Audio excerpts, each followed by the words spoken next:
Asia has played an important role in many of your collections. Can you tell me why? Or There are two sides to Asia, the inspiration and the living form. Living form is when I went very down in Europe. Asia was always very supportive, and I have been on contract with a company called h264 for 25 years, and that's what made my living at some difficult point. And inspiration, I think, is one of the most inspiring places in the world. Not Asia as a whole thing. Asia means Japan, China, Thailand. I mean, every place in Asia has some inspiration. And when was the first time you went to China, for instance? Not long time ago, 10 years ago. Oh, really?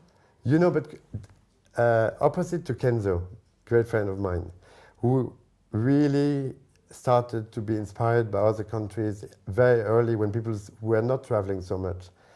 Lately, people go back and forth all over the world all the time. So you cannot be inspired basically to a country or a style. So today it's going to be a hook or it's going to be a volume, but it's not the time anymore where you can be really inspired by something.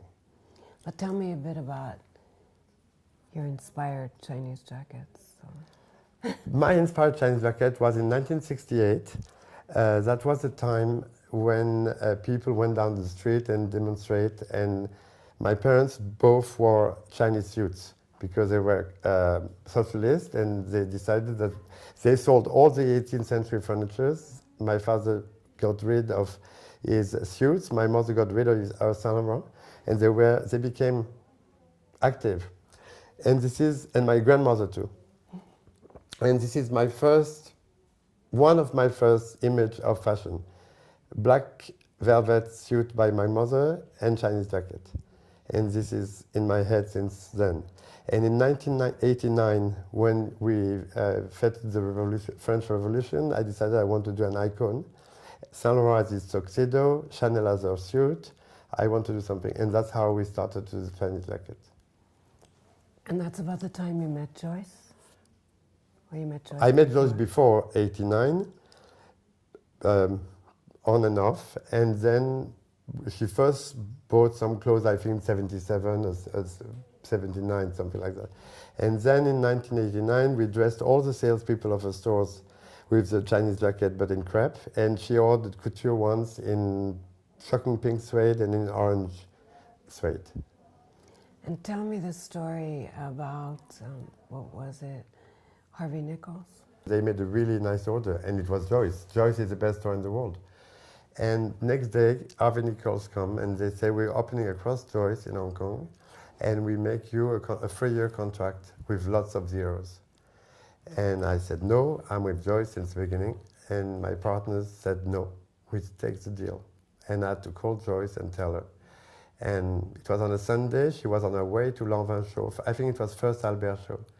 And she arrived with 1,000 roses, with the most incredible jade and diamond necklace, beautiful, but like Marlene Dietrich in Shanghai Gesture, with drips of tears. And she's Chinese and she is a comedian. You know, I mean, I know she liked me, but it was like a movie. Joseph von Sternberg was in the next room. And she's like, you cannot do that to me. And I said, no, I cannot do that to you, but I'm poor, you're rich, and I need to sell, and my backers refuse me to refuse Harvey Nichols. So we went with Harvey Nichols.